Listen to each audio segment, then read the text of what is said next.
£200 per household help. Or to put it in a currency the Cabinet can understand, that's about 13 days of Jeff Hoon's consultancy fees. And they told us endlessly about how brilliantly they're done on unemployment. What a triumph it was on unemployment. 1 in 4 adults of working age in our country are not in work. They talked about the European comparisons. We've got more young people unemployed than anywhere else in Europe.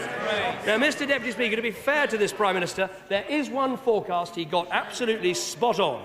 It's when he told that audience of bankers, what you, as the City of London, have done for financial services, we as a government intend to do for the economy as a whole. That is a pledge he met in full. And, Mr. Deputy Speaker, 13 years on from 1997, we can now see what's happened. In 1997, debt was £350 billion. Now it's getting on for £860 billion.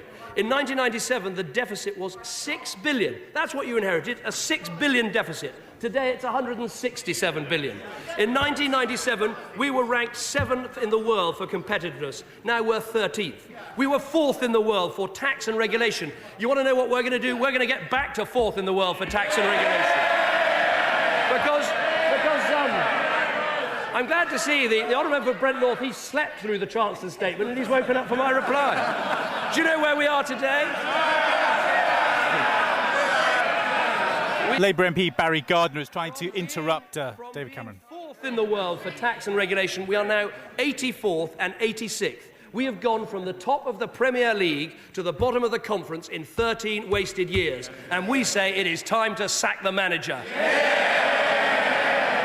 No wonder Match of the Day didn't want him, Mr. Deputy Speaker. So that's the mess. What about their plans to clear it up? Pitiful. The big argument in British politics today is this. They say, don't do anything before the election. Let's just sit tight and keep our fingers crossed. We say we need real action to get our economy moving, and urgently. We need a credible plan to deal with Britain's record debts, starting now, and we need to show the world we are back open for business. Now, let us start with the debts. This Chancellor repeated his hope to halve the deficit by 2014. Let's be clear about what this means. It means that in 4 years' time, we will have a deficit almost as big as when Dennis Healey went to the IMF in the 1970s. We are not the only ones who think this is completely inadequate. The CBI has said current plans to halve the deficit over 4 years are too little, too late. The OECD has said more ambitious fiscal plans would strengthen the recovery, and the European Commission says the government's plans are not sufficiently ambitious. Now, the Prime Minister used to bang on about how we needed a global early warning system. Do we all remember that one? Well, how many more warnings does he need? The lights are flashing, the alarm bells are ringing, but he is ignoring them and doing nothing for this country. A credible plan also requires action now, and all we got was delay. The risk to recovery is not in dealing with the deficit now, it's in not dealing with the deficit now. The Prime Minister and the Chancellor are having a good chat. They're probably discussing what sort of charging fees they can give after the next election. They should listen. Every family knows that when your debts mount up, you need to start paying them off or things only get worse. And it is time for the government to learn the same lessons. The Prime Minister and Chancellor... Sit down. Don't give way.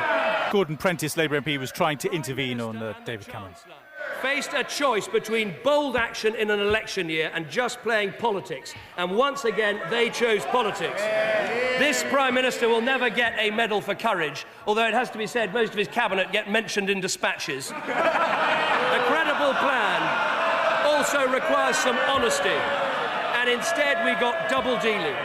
All those figures they told us are about debt. They're all based on their growth forecast. So let's have a look at the growth forecast. Look at their record of predicting growth. In 2008, they said we'd grow by 2%. In fact, the economy grew by 0.5%. In 2009, they predicted a decline of 3.5%. In fact, we shrank by 5%. Now they say the economy will grow by 3.25%. The independent experts say 2.1%.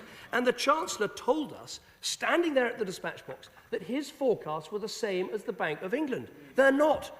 The Bank of England is forecasting 3.1% this year and 3% next year, compared with his forecast of 3.5%.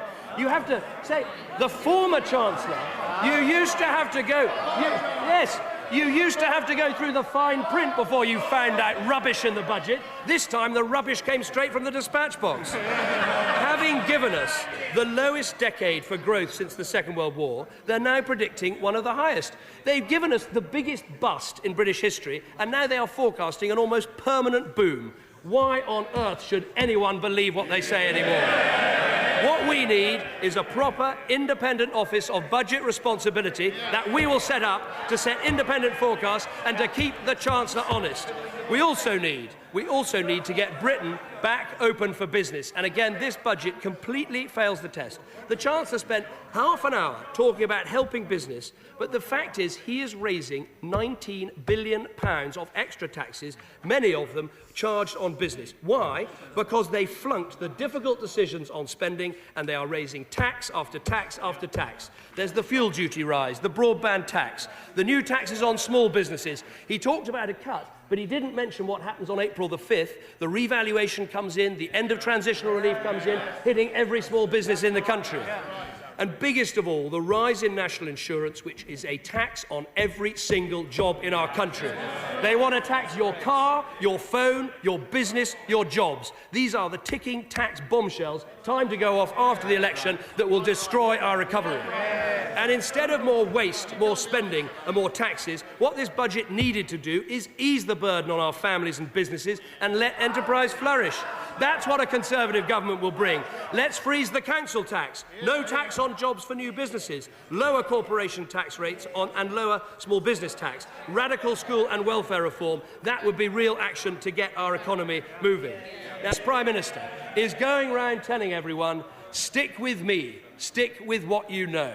But that is the whole problem. This country's stuck with him. Our economy's stuck. Business is stuck. Nothing is moving. And there is, Mr. Deputy Speaker, the arrogance of it. Stick with me. Why? Because I doubled the debt. I put up your taxes. I wrecked the economy. I mortgaged your children's future. It's like the captain of the Titanic saying, let me command the lifeboats. It's like Robert Maxwell saying, let me reinvest your pension. It's like Richard Nixon saying, I'm the man to clean up politics. Does the Prime Minister really expect the British public to turn round and say, thank you for nearly bankrupting the economy? Find me the small business owner who'll wake up after a Labour victory and say, thank God we got 5 more years of this red tape and taxes. Find me the family who'd think, great, national insurance is going up and we're all going to be better off. Find me the international business that would think, yes, now's the time to invest in Britain. No one has yet thought of a question to which the answer is 5 more years of this Prime Minister. And that's because there isn't one. We need an unleashing of enterprise across this nation. We need a plan to boost employment through welfare and school reform. It is time this country had a radical change of direction.